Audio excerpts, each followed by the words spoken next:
Hey, it's me, Tim from 40 Times Around. Today we're going to kind of jump all over the place again. I'm getting off the timeline of the vlog to kind of update you guys on some things more current time.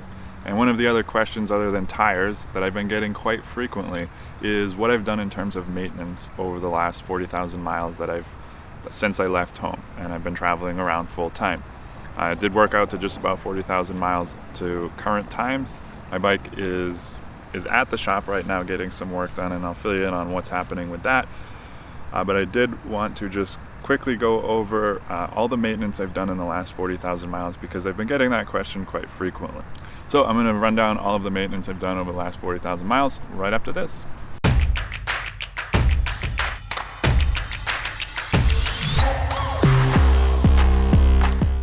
Okay, so my bike when I left had 61,000 miles on it, and I left with a fresh set of tires front and rear. I left with fresh oil and a brand new Recluse clutch. Yeah, about 67,500 miles I changed out a rear tire, and at 69,100 miles I did another oil change. That was trip total would be about 6,500 at that point. Shortly after that I did the final drive and air filter. Those are routine maintenances. At 74,000 I replaced my rear brake pads. This is kind of odd, but to date, with 94,000 miles on that bike, I have never replaced the front brake pads, and I don't know why, because I use them a lot. But I have not replaced those yet, and I replace my rear brake pads like every 20,000 miles. So, 74,700 miles, I replaced the rear tire. That was a Shinko 705. And I also replaced my engine oil. 76,000 miles, I did a new air filter, and I replaced my windshield, which not necessarily maintenance, but it was something I did to the bike, and I keep a little log of all the different things I do to the bike. So I swapped out the windshield.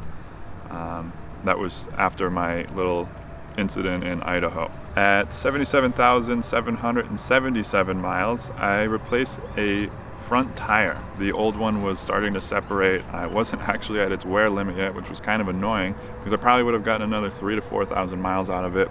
But as soon as I started seeing some bubbling, and I realized that like one of the belts might have broken or something inside the tire, immediately I stopped and I did not move, and I took whatever tire they could give me and ended up with something from Kenda, which I wasn't thrilled with, but it was fine. It was just a full-on street tire.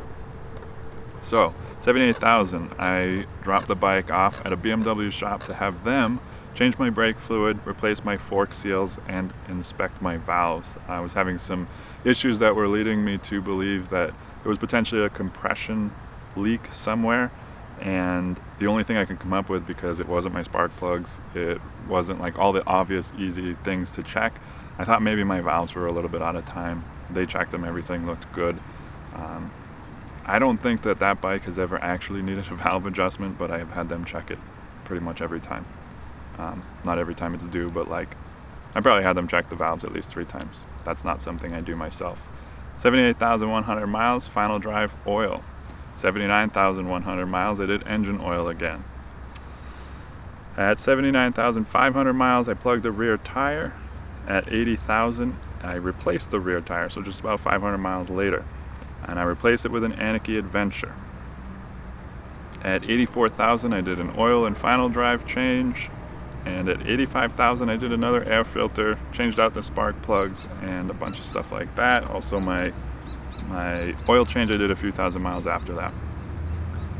And at 92,000, I replaced the tires again, getting ready for the Arizona BDR.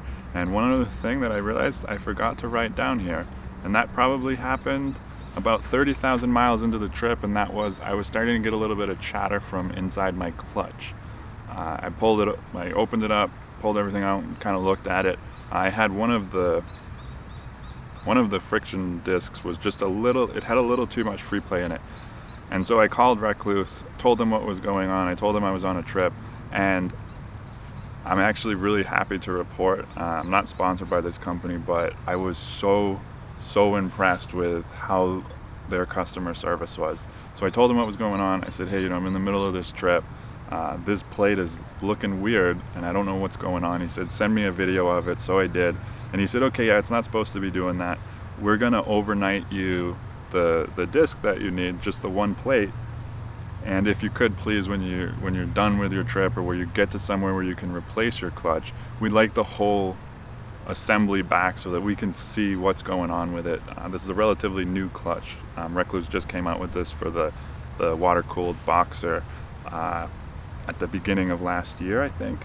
And so they wanted to take a look and use it for their research and development of new products. So they overnighted me the piece I needed to get myself to where I was going, and then sent me a brand new clutch pack and had me send them the old one back. So that was really cool. That was probably the only thing that malfunctioned other than leaking fork seals, which it was just time. I think that was at, 76,000 miles. I was getting a little spray from one of my fork seals, so I ended up just doing them both because I figured, if one's doing it, the other one's probably not too far behind it. So other than that, yeah, just general maintenance and stuff like that. Nothing too crazy and nothing unexpected or out of the ordinary. Currently my bike is in the shop and I'm having them flush the coolant fluid. I had a leaking rear rim. The tire pressure monitor, I must have hit a rock or something and it was leaking air. Fortunately, my tire and wheel insurance is going to cover that, so I didn't have to pay for that out of pocket. They're also just inspecting everything, and I just wanted a second set of eyes on the bike before I head into Mexico. Getting ready to head down into Baja next month. So that's pretty much it. That's the maintenance situation over the last 8 months, 40,000 miles. It sounds like quite a bit now that I say it all out loud, but pretty much routine stuff. So that is it for today. If you guys have any questions at all about my maintenance, how I'm doing it and all that stuff, I did put together a video of how I do oil changes while I'm traveling. If you want to check that out, I'll leave a link to it right here. And that is it for today. I hope you got something out of this video. If you did, make sure to give it a thumbs up. Don't forget to subscribe and hit the bell if you haven't already. That way you don't miss anything whenever I post something new. As always, thanks for watching, and I'll see you guys soon.